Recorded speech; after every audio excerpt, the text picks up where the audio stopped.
Morning students, welcome to chemistry class. Last lecture के अंदर हम पढ़ रहे थे methods of preparation of alkenes. Alkenes की प्रिपरेशन देख रहे थे, उसमें हमने कुछ नेमिंग रिएक्शंस कर ली थी और एक दो रिएक्शंस अभी और बची हैं। तो ठीक है, सबसे पहले हम देखते हैं इसके अंदर कार्बोक्सिलेशन रिएक्शन, मतलब कि हम क्या ले रहे हैं यहाँ पे, कार्बोक्सिलेशन करवा रहे हैं रिएक्शन का, या जो कार्बोक्सिलिक एसिड है उसकी रिएक्शंस करवा रहे हैं अलग अलग। तो उसके अंदर देखिए हमारे पास तीन कंडीशंस आएंगी कि जब हम अल्केन्स लेंगे या जो स्टार्टिंग में हम जो लेंगे रिएक्टेंट लेंगे, उससे हमें जो हमारा प्रोडक्ट मिलेगा वो किस तरह से मिलेगा कि जो अल्केन्स मिलेंगे, हमें क्या बनाना है, अल्केन्स बनाने हैं। तो अल्केन्स तीन तरह से मिलेंगे कि एक अल्केन जो हमने स्टार्टिंग में लिया उससे एक कार्बन एटम लेस, मतलब कि एक कार्बन कम मिलेगा। उसके बाद देखिए एक रिएक्शन किस तरह से होगी, एक रिएक्शन का जो पूरा ऐसा रूट होगा जिसके अंदर हमने जितने कार्बन स्टार्टिंग में लिए थे उतने ही कार्बन हमें प्रोडक्ट के अंदर मिलेंगे। और थर्ड कंडीशन के अंदर ये होगा कि जितने कार्बन हमने लिए थे रिएक्टेंट के अंदर उससे एक कार्बन कम मिलेगा हमें प्रोडक्ट के अंदर। तो एक तो same number of carbon atoms, एक वन मोर कार्बन एटम और एक वन लेस कार्बन एटम। तो तीन कंडीशन से तो देखिए रिएक्शंस हैं। और रिएक्शन किसकी है, देखिए हम कार्बोक्सिलिक एसिड से हम क्या करवा रहे हैं, देखिए रिडक्शन करवा रहे हैं।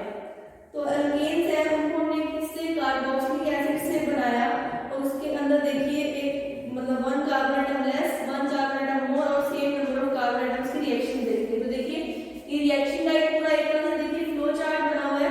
इसके अंदर देखिए हमने यहाँ पे लिया, ये देखो कार्बोक्सिलिक एसिड लिया हुआ, ठीक है, RCOR, मतलब कि कार्बोक्सिलिक एसिड का ग्रुप लिया और यहाँ पे देखो हमने इसका डीकार्बोक्सिलेशन करवा दिया सिंपली। तो हमें यहाँ पे देखिए सिंपल एल्केन मिलेगा, ठीक है। इसके अंदर कोई वन लेस वन मोर ऐसा कुछ नहीं है। लेकिन अगर ये वाला जो है RCOR, अगर ये ग्रुप फॉलो या ये जो पाथ है वो ये फॉलो करता है, देखिए हमने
अब नेक्स्ट देखिए जो एक और मेन रिएक्शन बची है इसके अंदर methods of preparation of alkenes के अंदर,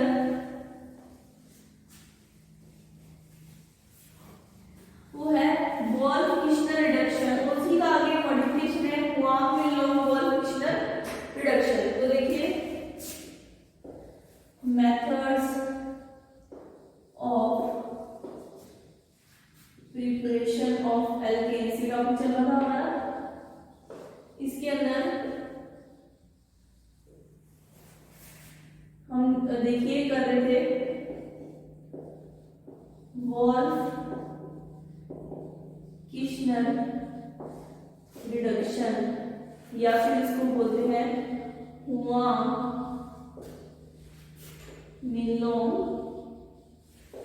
वॉल्फ-किश्नर रिडक्शन। ठीक है, अब देखिए यहाँ पे दो कंडीशंस है। पहले क्या थी, वॉल्फ-किश्नर रिडक्शन आई। वॉल्फ-किश्नर रिडक्शन के अंदर देखिए हम क्या करते थे, एल्डिहाइड्स या कीटोन्स लेके उसकी रिएक्शन करवा देते थे हाइड्रोजन के साथ। तो हमें एक प्रोडक्ट मिलता था हाइड्रोजन, और उसका हम क्या करते थे, हाइड्रोजन का सोडियम इथोक्साइड की प्रेजेंस के अंदर रिएक्शन करवाते थे, तो हमें क्या मिल जाता था, अल्केन मिल जाते थे। लेकिन उस कंडीशन के अंदर जो हमें एल्केन्स मिलते थे, उन एल्केन्स की जो यील्ड थी, मतलब कि उनका जो हमारे पास क्वालिटी या फिर जो उसका क्वांटिटी आती थी वो बहुत कम आती थी। तो देखिए जो पुरानी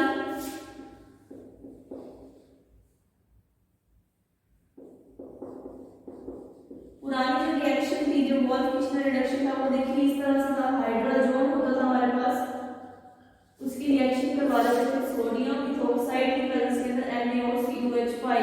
ठीक है, इसको किसी टेंपरेचर पे हमने हीट किया और हमारे पास यहाँ पे देखिए क्या आता था,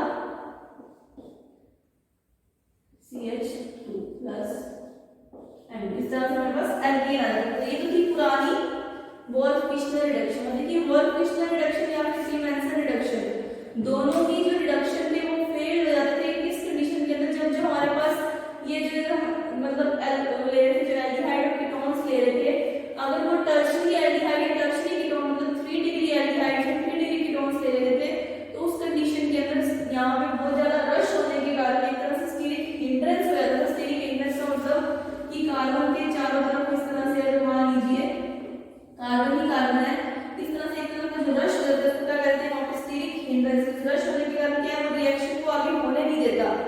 इसीलिए जो वॉल्फ-किश्नर रिडक्शन थी वो इस तरह के केस में क्या होगी, फेल हो गई थी। फिर एक साइंटिस्ट आए हुआंग-मिनलोंग, उन्होंने क्या किया, इसी रिएक्शन को थोड़ा सा चेंज किया, उस रिएक्शन को थोड़ा सा मॉडिफाइड किया, इसीलिए इसको बोलते हैं हुआंग-मिनलोंग मॉडिफाइड वॉल्फ-किश्नर रिडक्शन। तो इसके अंदर उन्होंने देखिए क्या लिया, मिथेनॉल लिया, साथ में क्या लिया, हाइड्रोजन NH2.NH2। अब यहाँ पे देखिए इसने यहाँ पे जो रीजन थे इनको चेंज किया और इसने यहाँ पे ले लिया डाइइथाइलिन ग्लाइकोल। ठीक है, उसका इसको टेम्परेचर दिया 473 केल्विन और साथ में KOH। अब इसके साथ जब उसने रिएक्शन करवाई मिथेनॉल की हाइड्रोजन के साथ, तो यहाँ पे देखिए कंपाउंड मिला CH4 plus N2 plus H2। तो ये क्या थी, मॉडिफाइड वॉल्फ-किश्नर रिडक्शन। अब देखिए मान लीजिए हमने यहाँ पे ले लिया CH3 CHO, वही सेम NH2.NH2, सेम ये लेंगे हम डाइइथाइलिन ग्लाइकोल 473 केल्विन, इसको हम टेम्परेचर देंगे और KOH के साथ। तो यहाँ पे देखिए हमारे पास क्या आ जाएगा, CH3 plus N2 plus H2। Ethanol लिया था, इथेन मिल गया। इस तरह से अगर हम यहाँ पे टर्शियरी कुछ ले लें, मान लीजिए हम यहाँ पे CH3 की थ्राइस CHO इस तरह से ले लेते, तो वहां पे हमें जो हमारा प्रोडक्ट था वो मिल जाता है। यहाँ पे टर्शियरी ब्रोमाइड ग्रुप था वो हमें यहाँ पे, या टर्शियरी ब्यूटाइल ग्रुप हमारे यहाँ पे मिल जाता है, टर्शियरी ब्यूटेन मिल जाता है एल्केन जो था। ठीक है, तो ये रिएक्शन भी देखिए वॉल्फ-किश्नर रिडक्शन या फिर वॉल्फ-किश्नर का modified form Huang Minlon modification of Wolff Kishner reduction. ठीक है, अब नेक्स्ट देखिए रिएक्शन। नेक्स्ट रिएक्शन है देखिए सिंपल जो है डीकार्बोक्सिलेशन रिएक्शन है कार्बोक्सिलिक एसिड्स की। हमने कार्बोक्सिलिक एसिड्स की रिएक्शन काफी सारी देखी कर चुके हैं, काफी सारी रिएक्शन हम कर चुके हैं, लेकिन सिंपल जो डीकार्बोक्सिलेशन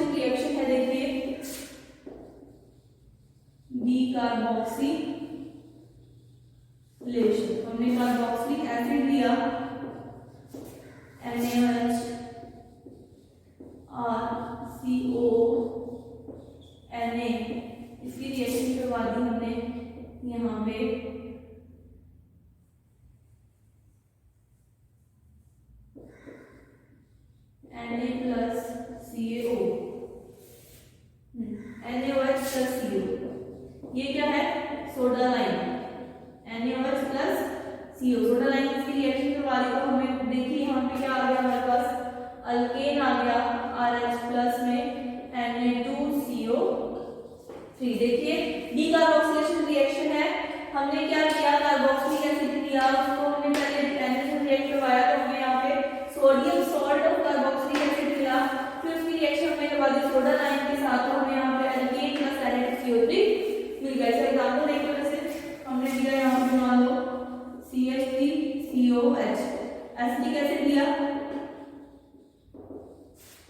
रिएक्शन करवाई NaOH CH3CONA, यही से सोडा लाइन लेंगे तो हमारे पास देखिए यहाँ पे आ जाएगा CH4 प्लस Na2CO3, ठीक है। NaOH प्लस CO का रिएक्शन करवाई तो यहाँ पे CH4 प्लस Na2CO3 थी डीकार्बोक्सिलेशन रिएक्शन। अब नेक्स्ट देखिए, नेक्स्ट जो रिएक्शन हमारे पास वो है कॉल्बरी रिएक्शन। अब कॉल्बरी रिएक्शन देखिए क्या है, इसमें भी हम कार्बोक्सिलिक एसिड लेते हैं, लेकिन इसका क्या करवाते हैं कार्बोक्सिलिक एसिड का वही सॉल्ट लेते हैं, पोटेशियम सॉल्ट या फिर सोडियम सॉल्ट। तो सोडियम या पोटेशियम सॉल्ट लेते हैं, हम उसकी रिएक्शन करवाते हैं H2O की प्रेजेंस के अंदर और इलेक्ट्रोलिसिस करवाते हैं। इलेक्ट्रोलिसिस का मतलब होता है कि किसी रिएक्शन के होने के लिए उसकी इलेक्ट्रिसिटी उसमें से पास करवाते हैं, तो वो जो रिएक्शन होती है उसको इलेक्ट्रोलिसिस बोला जाता है। तो इलेक्ट्रोलिसिस रिएक्शन करवाते हैं उस समय एल्केन्स मिल जाते हैं। तो देखिए reaction 2RCOOK plus H2O electrolysis, ठीक है। अब यहाँ पे हमें R इस तरह से देखिए RR हो जाएगा प्लस में CO2 मिल जाएगा, ठीक है। और साथ में देखिए हमें इसमें क्या मिलता है प्लस H2 प्लस KOH। इस तरह से देखिए रिएक्शन होती है। अब रिएक्शन देखो कैसे होगी एनोड पे पहले, तो देखिए हमारे पास है RCO, इसको इस तरह से लिख सकते हैं, देखो RCOO माइनस प्लस में K प्लस, तो ये RCOO माइनस ले लिया हमने, इसमें से हमने एक इलेक्ट्रॉन को माइनस कर दिया, तो अब यहाँ पे आ गया हमारे पास RCO और सर ये एक इलेक्ट्रॉन। अब यहाँ पे R प्लस CO2, अब इस तरह से ये दो R है, ये मिलके हमारे पास क्या बना देंगे एल्केन बना देंगे। ये रिएक्शन तो होगी देखो इसके ऊपर एनोड के ऊपर। अब कैथोड पे देखो रिएक्शन कैसी होगी, कैथोड से यहाँ पे 2K प्लस साथ में KOH plus H2, K plus नहीं आएगा सॉरी 2H2 KOH नहीं आएगा, 2K plus 2H2O plus 2 electron. यहाँ पे देखिए आ जाएगा हमारे पास KOH प्लस H2, ठीक है। पहली रिएक्शन ये आएगी KOH plus 2KOH plus H2 आ जाएगा, ठीक है। फिर सेकंड स्टेप के अंदर देखिए 2K प्लस H2O, तो दोबारा यहाँ पे KOH फिर 2H प्लस 2 इलेक्ट्रॉन, और यहाँ पे देखिए क्या आ जाएगा 2H प्लस 2 इलेक्ट्रॉन के साथ H2। तो इस तरह से देखिए जो कॉल्बरी रिएक्शन है उसमें है क्या कार्बोक्सिलिक या जो देखिए पोटेशियम सॉल्ट लेते हैं कार्बोक्सिलिक एसिड का, उसका इलेक्ट्रोलिसिस करवाते हैं तो हमें एल्केन मिल जाता है। मेन रिएक्शन इतनी सी है।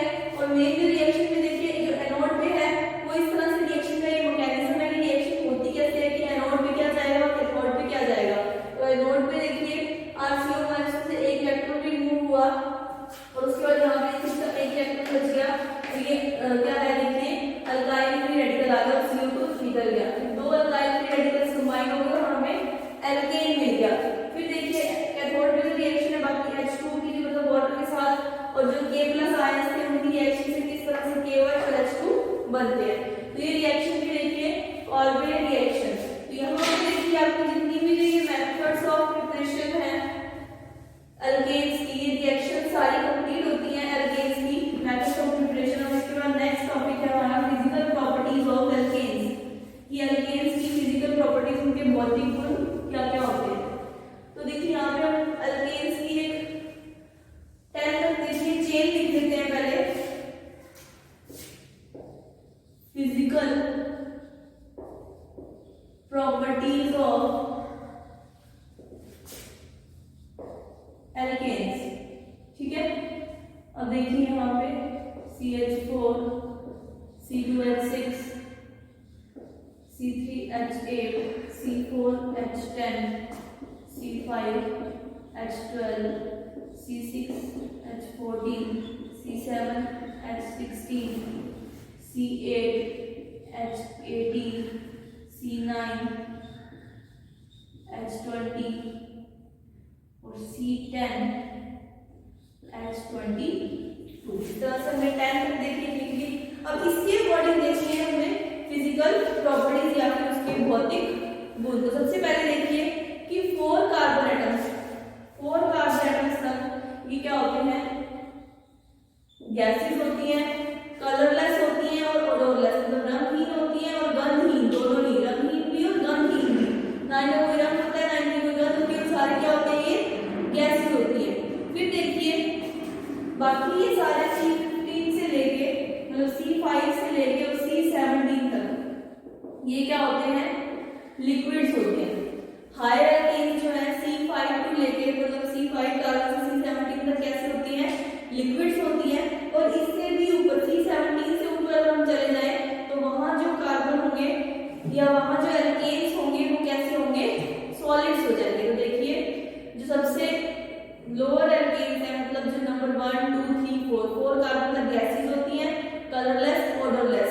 कलरलेस और ओडरलेस हर कंडीशन में होंगे कि इनकी ना तो कोई कलर होता है और ना ही इनकी कोई गंध होती है, दोनों ही चीजें, ठीक है। रंगहीन भी होते हैं और गंधहीन भी होते हैं। उसके बाद देखिए C5 टू लेके C17 तक के लिक्विड्स हैं। फिर C17 से लेके जो हायर एल्केन्स हैं वो कैसे हैं, सॉलिड्स हैं। उसके बाद देखिए जो एल्केन्स है वो नॉन पोलर मॉलिक्यूल्स हैं, मतलब उनके अंदर किसी तरह की कोई पोलैरिटी या कोई प्लस माइनस नहीं होता। इस कारण जो एल्केन्स होते हैं वो इनसॉल्युबल होते हैं वाटर के अंदर। तो जो एल्केन्स है देखिए वो क्या है, इनसॉल्युबल इन वाटर। लेकिन सॉल्युबल किसके अंदर है, ऑर्गेनिक सॉल्वेंट्स के अंदर, जैसे कि CCl4 carbon tetrachloride, C6H6 benzene या फिर ईथर के अंदर, मतलब ऑर्गेनिक सॉल्वेंट्स के अंदर क्या है, वो सॉल्युबल है। फिर देखिए जो एल्केन्स है उनका मेल्टिंग पॉइंट, बॉइलिंग पॉइंट और उसकी डेंसिटी है, उसका जो देखिए मेल्टिंग पॉइंट, बॉइलिंग पॉइंट, उसकी डेंसिटी, ये तीनों चीजें क्या है, बढ़ती हैं जैसे जैसे कार्बन का नंबर बढ़ेगा। मतलब मान लीजिए आपके एक कार्बन नंबर बढ़ रहा है तो जो उसका बॉइलिंग पॉइंट है वो 20 केल्विन तक बढ़ जाता है। तो देखिए जैसे जैसे नंबर ऑफ कार्बन बढ़ेंगे उसके साथ साथ देखिए बॉइलिंग पॉइंट भी बढ़ेगा, मेल्टिंग पॉइंट भी बढ़ेगा और डेंसिटी भी बढ़ेगी। तो तीनों चीजें देखिए बढ़ती हैं, ठीक है। उसके बाद देखिए नेक्स्ट जो इसकी प्रॉपर्टी है उसमें ये कहा गया कि अगर हमारे पास ओड नंबर ऑफ एल्केन्स है या फिर इवन नंबर ऑफ एल्केन्स है, तो देखिए ये हमारे पास ओड है, सॉरी ये इवन है, और ये क्या है, और ये क्या है हमारे पास देखिए इवन। तो इसमें ये कहता है देखिए कि अगर हमारे पास odd number of carbon atoms हैं तो उनका जो मेल्टिंग पॉइंट होगा वो क्या होता है, कम होता है। उसका मेल्टिंग पॉइंट और बॉइलिंग पॉइंट कम होता है। ऐसा इसलिए होता है कि क्रिस्टल लैटिस के अंदर जो इनकी इंटरमॉलिक्यूलर अट्रैक्शन होती है वो कम हो जाती है। किस कारण से, देखिए कि मान लीजिए इस तरह से हमारे पास ये 1 2 3 4 5, अब इसमें दोनों क्या है देखिए जो दोनों अल्काइल ग्रुप्स हैं वो सेम साइड पे है, और इसमें 1 2 3 4 5 और ये 6, इसमें क्या है देखिए अलग तरफ है। तो ये कहते हैं कि जब ओड वाली कंडीशन है इसके अंदर मेल्टिंग पॉइंट और बॉइलिंग पॉइंट लो होता है, क्योंकि क्रिस्टल लैटिस के अंदर की जो आपस में इंटरमॉलिक्यूलर अट्रैक्शन होती है वो कम हो जाती है। लेकिन इवन केस के अंदर क्या है, ये अपोजिट डायरेक्शन में होते हैं, जिस कारण ये क्रिस्टल लैटिस के अंदर ज्यादा अच्छे से फिट हो जाते हैं और इनके बीच में जो मॉलिक्यूलर अट्रैक्शन होता है वो भी क्या होता है, ज्यादा होता है। इस कारण जो even number of carbon atoms हैं, जिस जो भी अल्केन्स हैं जिनमें even number of carbon atoms हैं, उनका जो मेल्टिंग पॉइंट और बॉइलिंग पॉइंट होगा वो क्या होगा, हाई होगा, और जो odd number of carbon atoms हैं उनके अंदर क्या होगा, लेस होगा। तो ये बात थी। उसके बाद देखिए जैसे जैसे जो अल्केन्स हैं उनके अंदर ब्रांचिंग बढ़ेगी। एक तो हम बात करें देखिए स्ट्रेट चेन की, और एक हम बात करें ब्रांचिंग की। तो जब वो कहते हैं कि जैसे जैसे ब्रांचिंग बढ़ती है वैसे वैसे जो इसका मेल्टिंग पॉइंट और बॉइलिंग पॉइंट है वो क्या हो जाता है, डिक्रीज हो जाता है, घटता जाता है। क्योंकि उनके जो मेल्टिंग पॉइंट और बॉइलिंग पॉइंट है दोनों के बीच के अंदर देखिए डिफरेंसेस काफी ज्यादा आ जाते हैं, और जैसे जैसे ब्रांचिंग बढ़ेगी वैसे वैसे मेल्टिंग पॉइंट बॉइलिंग पॉइंट कम होते जाएंगे। फिर देखिए जो मीथेन और इथेन है वो तो क्या है, हमने देखी पहले बात करी कि गैसेस है, लेकिन उसके बाद देखिए जैसे जैसे मॉलिक्यूलर वेट बढ़ता है वैसे वैसे उसकी रिलेटिव डेंसिटी भी बढ़ती है। जैसे जैसे मॉलिक्यूलर वेट बढ़ता है वैसे वैसे उसकी रिलेटिव डेंसिटी भी बढ़ती है, बाकी की डेंसिटी बढ़ती है। लेकिन जब बहुत ज्यादा हायर अल्केन्स आ जाते हैं तो उनकी उनकी डेंसिटी जो होती है वो कैसे हो जाती है, कांस्टेंट हो जाती है, क्योंकि उनकी डेंसिटी बिल्कुल कांस्टेंट हो जाती है। तो ये फिजिकल प्रॉपर्टीज इसकी एल्केन्स की एक बार दोबारा सुनो। मेन क्या है कि इनका बॉइलिंग पॉइंट, उनका मेल्टिंग पॉइंट और उनकी डेंसिटी बढ़ती जाएगी जैसे जैसे नंबर ऑफ कार्बन चेन्स बढ़ेंगे। कार्बन 1 से लेके कार्बन 4 तक गैसेज होती है, 5 से लेके 17 तक लिक्विड होते हैं, और 17 से ऊपर वाले सॉलिड होते हैं। ठीक है। फिर जो इवन वाले हैं उनकी मेल्टिंग पॉइंट और बॉइलिंग पॉइंट ज्यादा होगा, और जो ऑड वाले हैं उनका मेल्टिंग पॉइंट बॉइलिंग पॉइंट कम होगा। कार्बन उसका बता ही दिया मैंने। उसके बाद ये नॉन पोलर होते हैं। नॉन पोलर का मतलब ये वाटर के अंदर इनसॉल्युबल है, और सॉल्युबल किसके अंदर है, ऑर्गेनिक सॉल्वेंट्स में। ऑर्गेनिक सॉल्वेंट्स कौन कौन से, CCl4 carbon tetrachloride, C6H6 that is benzene, और साथ में ईथर। तो ये क्या है, कुछ ऑर्गेनिक सॉल्वेंट्स है, और इनके अंदर ये क्या होता है देखिए सॉल्युबल होता है। तो ये फिजिकल प्रॉपर्टीज थी एल्केन्स की। अब इसके बाद देखिए आती है हमारे पास chemical properties.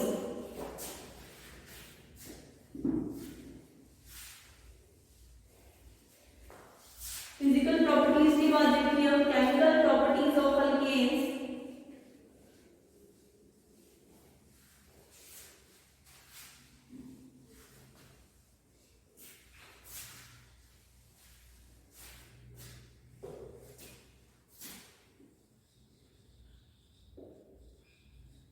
Chemical properties of alkenes. अब देखिए इसके अंदर जो फर्स्ट रिएक्शन है, जो मोस्ट कॉमन रिएक्शन है वो है हैलोजिनेशन रिएक्शन। हैलोजिनेशन का मतलब हम क्या करवाएंगे, अल्केन्स का हैलोजन। हैलोजिनेशन का मतलब देखिए हैलोजन एटम कौन कौन से होते हैं, देखिए FCl, Br और I। इन चारों की बात करेंगे। देखिए फ्लोरीन, क्लोरीन, ब्रोमीन और आयोडीन। अब देखिए हम अगर अल्केन्स के अंदर फ्लोरीन ऐड कर रहे हैं तो उस रिएक्शन को कहेंगे फ्लोरीनेशन रिएक्शन। इसी तरह से क्लोरीन ऐड कर रहे हैं तो क्लोरीनेशन रिएक्शन हो जाएगी। ब्रोमीन ऐड कर रहे हैं तो ब्रोमिनेशन रिएक्शन कहेंगे। और अगर हम इसमें आयोडीन ऐड कर रहे हैं तो इस रिएक्शन को आयोडोनेशन रिएक्शन कह देंगे। अब इसके बाद देखिए कि रिएक्टिविटी क्या है, कि किस तरह से रिएक्टिव है, मतलब मीथेन या फिर अल्केन्स के साथ अगर हम रिएक्ट करवाते हैं, अगर मीथेन के साथ हम इसे रिएक्ट करवाएंगे तो उसमें देखिए जो रिएक्टिविटी ऑर्डर है वो देखिए क्या है। सबसे ज्यादा रिएक्टिव फ्लोरीन के साथ, फिर Cl2 के साथ, फिर Br2 के साथ, और फिर लास्ट में I2 के साथ। ये इनका क्या है, अल्केन्स के साथ एक रिएक्टिविटी ऑर्डर है। ठीक है। अब इसके बाद देखिए जो हैलोजिनेशन है उसमें देखिए जो फ्लोरीन है वो बहुत ही जल्दी रिएक्ट करता है। कई बार तो क्या होता है इसमें कि जो हम फ्लोरीन को रिएक्ट करवाते हैं तो कई बार विस्फोट हो जाता है, मतलब एक्सप्लोजन्स हो जाते हैं इसके अंदर जब हम फ्लोरीन को ऐड करते हैं या फ्लोरीन की रिएक्शन करवाते हैं। ठीक है। और इसी के अगर हमें रिएक्शन करवानी भी है अगर फ्लोरीन की अल्केन के साथ, तो फ्लोरीन को क्या किया जाता है, डिल्यूट किया जाता है, उसको मतलब तनु किया जाता है, एक तरह से मतलब डाइल्यूट किया जाता है किसके साथ, नाइट्रोजन के साथ। उसके बाद देखिए और जो आपने Cl2 मतलब क्लोरीनेशन या फिर ब्रोमिनेशन रिएक्शन करवाएंगे, मतलब Cl2 या Br2 ऐड करेंगे तो उस कंडीशन के अंदर देखिए बहुत ही कॉमन रिएक्शंस हैं, वो रिएक्शन होती है टेम्परेचर मतलब हाई टेम्परेचर के साथ में यूवी लाइट के अंदर। देखिए जो ये रिएक्शन होती है ये सनलाइट या फिर यूवी लाइट की प्रेजेंस में होती है, उसमें टेम्परेचर हमें काफी हाई देना पड़ता है 573 to 673 केल्विन। ठीक है, अब उसके बाद देखिए रिएक्शन आपको पता है बहुत ही सिंपल सी रिएक्शन है, CH4 Cl2 CH3Cl दोबारा Cl2 CH2Cl again Cl2 CHCl3 CH2Cl2 CHCl3 फिर दोबारा Cl2, यहाँ पे आ जाएगा CCl4। मतलब इसके पास एल्केन के पास जितने हाइड्रोजन थे उसका हमने बार बार क्लोरीनेशन करके जितने उसके हाइड्रोजन थे उनको रिमूव करके उसकी जगह पे क्या डाल दिया, यहाँ पे हेलोजन एटम डाल दिया। और ये रिएक्शन है ये यूवी लाइट या फिर सनलाइट की प्रेजेंस में होती है 573 to 673 केल्विन के टेम्परेचर पे। और इसका जो मैकेनिज्म होता है वो कैसा होता है, फ्री रेडिकल मैकेनिज्म होता है। मैकेनिज्म नेक्स्ट लेक्चर में देखेंगे, अभी सिर्फ रिएक्शन देख लो कि मीथेन है। उसके बाद देखिए पहले एक हाइड्रोजन रिमूव हुआ, एक Cl ऐड हुआ, फिर दूसरा Cl रिमूव हुआ, दूसरा Cl ऐड हुआ, फिर 3 Cl। जब तक सारे हाइड्रोजन रिमूव होके सारे क्लोरीन नहीं आ गए तब तक रिएक्शन होती रही। और इसी को क्या कहते हैं हम, क्लोरीनेशन ऑफ अल्केन्स। ठीक है, अब इसके बाद देखिए अगर हम मीथेन को रिएक्ट करवा दें क्लोरीन में डायरेक्ट सनलाइट के अंदर, तब ये क्या करता है, carbon black plus HCl CH4 plus 2Cl2, तो यहाँ पे देखिए C प्लस 4HCl। तो ये रिएक्शन होती है डायरेक्ट सनलाइट। अगर हम क्लोरीनेशन करवा दें देखिए अल्केन्स का डायरेक्ट सनलाइट के अंदर, तो हमें देखिए जो हमारा प्रोडक्ट मिलता है वो क्या मिलता है, कार्बन ब्लैक प्लस में 4HCl। तो जो रिएक्शन जो हमने करवाई अगर इसको हम डायरेक्ट सनलाइट दे दें तो प्रोडक्ट क्या होता है, यहाँ पे कार्बन ब्लैक प्लस 4HCl। और वैसे अगर क्लोरीनेशन करवाए थे यूवी लाइट और किसकी प्रेजेंस में, डिफ्यूज सनलाइट, तो सनलाइट क्या है बिल्कुल सीधी नहीं पड़ रही थी, थोड़ी कम पड़ रही थी, तो उस कंडीशन के अंदर देखिए ये रिएक्शन थी। और अगर हम डायरेक्ट सनलाइट की प्रेजेंस में करवा दें मीथेन की रिएक्शन तो देखिए कार्बन ब्लैक और क्या बनता है हमें HCl। तो देखिए इसमें अभी और भी काफी सारी रिएक्शंस हैं हेलोजनेशन के बाद हम ब्रोमीन के साथ आयोडीन के साथ रिएक्शंस और भी करवाएंगे। लेकिन आज के लेक्चर में इतना ही, बाकी हम नेक्स्ट लेक्चर में देखेंगे, कंटिन्यू करेंगे हमारा topic chemical properties of alkenes. ठीक है, नेक्स्ट क्लास में देखेंगे